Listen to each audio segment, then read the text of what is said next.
जय Shri Radhe Krishna. I hope आप सब लोग बहुत अच्छे होंगे। चलिए इस अध्याय 13 को, जिसका नाम है प्रकृति पुरुष तथा चेतना, इस अध्याय को आगे बढ़ाएंगे कि श्री कृष्ण क्या कहते हैं इस अध्याय में। तो यहाँ पर श्री कृष्ण ने विशेष रूप से भक्तों के लिए बताया है कि आखिर किस तरीके से भक्ति करनी चाहिए और क्या ये जो भक्ति पथ है इसमें क्या क्या ज़रूरी है, क्या क्या जो मनुष्य है, जो जीव है, उसको अपने जीवन में लाना चाहिए, स्थिर करना चाहिए इन चीज़ों को। अगर आप चाहते हैं कि आपको भगवान की प्राप्ति हो, आपको श्री कृष्ण की प्राप्ति हो, तो इसके लिए ज़रूरी है कि आप एक दृढ़ संकल्प हों कि आपको इन चीज़ों को अपने जीवन में लाना ही लाना है। प्रयत्न करना है कि ये चीज़ें आपके जीवन में आ जाएं, जिसमें श्री कृष्ण बता रहे हैं। उन्होंने बताया है, जैसे श्री राम ने नवदा भक्ति में 9 चीज़ों का वर्णन किया है कि होना चाहिए, तो उसी तरीके से श्री कृष्ण भी बता रहे हैं अर्जुन को कि अगर कोई उनकी भक्ति करना चाहता है तो उसे किस किस चीज़ों को लाना पड़ेगा, कौन कौन सी चीज़ें उसके जीवन में होनी चाहिए जिससे कि वो उनकी प्राप्ति कर सके। तो यहाँ पर विशेष रूप से आप और हम इस चीज़ को समझेंगे कि श्री कृष्ण ने किन चीज़ों के बारे में कहा है और ये जीवन में कैसे आप और हम इनको ला सकते हैं। तो यहाँ पर श्री कृष्ण कहते हैं, अमानिनित्वम अधिम्बतम अहिंसा शांति आजर्वम आचार्य उपासनम शौचम स्थैर्यम आत्मविनिग्रह। तो यहाँ पर भगवान कह रहे हैं कि सबसे पहली चीज़ है आत्मनित्वम। अमानिनित्वम का मतलब है, यहाँ पर भगवान ने कहा कि विनम्रता होनी चाहिए। पहला भक्त का जो गुण है वो विनम्रता हो। दूसरा भगवान यहाँ पर कहते हैं कि वो कैसा होना चाहिए, वो दम्भ विहीन होना चाहिए, उसमें किसी तरीके का अहंकार नहीं हो। पहली चीज़, पहला गुण जो भक्त का है वो विनम्र हो, उसकी वाणी विनम्र हो, उसके स्वभाव में विनम्रता हो। तो यहाँ पर जैसे कि जो दान करते हैं तो आप और हम लोग कितने अहंकार के साथ करते हैं। वो जो पहले के संत जन वो कैसे दान करते हैं कि ये कहकर के वो दान करते हैं कि देनहार कोई और है जो भेजत दिन रैन, लोग भरम हम पर करें तासो नीचे नैन। तो यहाँ पर आप और हम अगर दान करें तो ऐसी विनम्रता हो हमारे अंदर कि अगर हम किसी को कुछ दे भी रहे हैं तो हमारी जो नजरें हैं, जो हमारे नेत्र हैं, वो नीचे की ओर झुके हुए हों। ऐसी विनम्रता, ऐसा भाव होना चाहिए, तब कोई भगवान की प्राप्ति कर सकता है। कोई दंभ में आकर के, अहंकार में आकर के कि मैं दान कर रहा हूँ, मैं बहुत दानी हूँ, तो ये नहीं होना चाहिए। ऐसी विनम्रता होनी चाहिए, ऐसा होना चाहिए भक्त का भाव।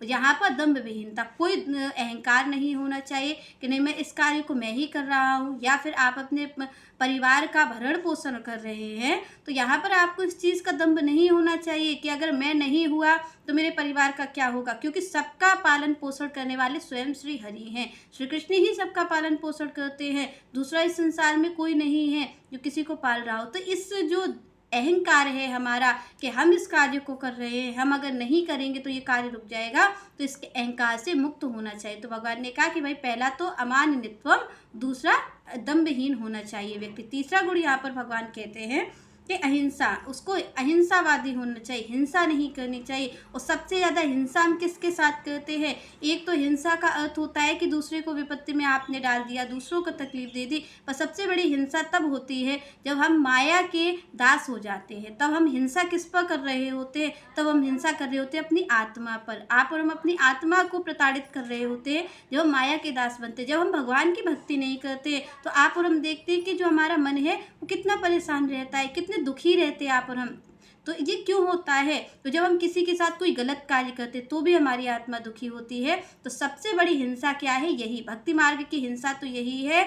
मानव जीवन में अगर कोई सबसे बड़ी हिंसा है तो वो यही है जब आप भगवान की भक्ति नहीं करते हैं, जब आप अपने जीवन को इस कष्ट रूपी संसार को दे देते हैं, जब आप और हम संसार की भक्ति में लग जाते हो, भगवान की भक्ति में नहीं लगते, तो यही सबसे बड़ी हिंसा है। तो आपको और हमें इस हिंसा से मुक्त होना चाहिए, हमें श्री कृष्ण की सेवा में लगना चाहिए। यही इस मार्ग की अहिंसावादी मार्ग है कि आपको और हमें श्री कृष्ण की भक्ति करनी चाहिए, ना कि अपने जीवन को, इस कष्टपूर्ण जीवन को इस संसार में बिताना चाहिए। आप सेवा करिए, संसार को छोड़ के मत जाइए, पर ये भाव हटा दीजिए कि मैं कर रहा हूँ, ये श्री कृष्ण के सब हैं और मैं इनकी सेवा कर रहा हूँ। इस भाव से अगर कोई करता है तो वो फिर अपना भी कल्याण कर लेता है और सबकी सेवा भी कर लेता है। इसके आगे श्री कृष्ण कहते हैं शांति, सहनशीलता, भक्त का ये भी गुण होना चाहिए कि वो सहनशील होना चाहिए, सहनशील हो, सबकी बातों को सहन कर सके और जो भी तिरस्कार हो, जो भी अपमान हो, उसको सहन कर सके। आगे भगवान कहते हैं आजर्वम, सरलता। सरलता कैसी सरलता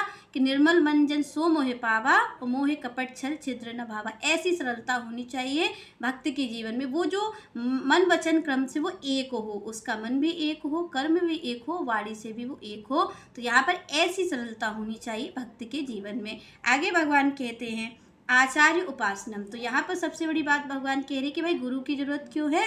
गुरु की जरूरत इसलिए है क्योंकि यहाँ पर संतों ने कहा है कि यहाँ पर भवसागर जो है वो कोई भी गुरु के बगैर नहीं पार कर सकता है। जो भगवान की भक्ति है वो आपको गुरु के ही द्वारा प्राप्ति होगी। ये संत ही है क्योंकि भगवान जो है वो तो आपको कभी भी प्राप्त नहीं हो सकते, आप अपने बल पर कभी भी उनकी प्राप्ति नहीं कर सकते।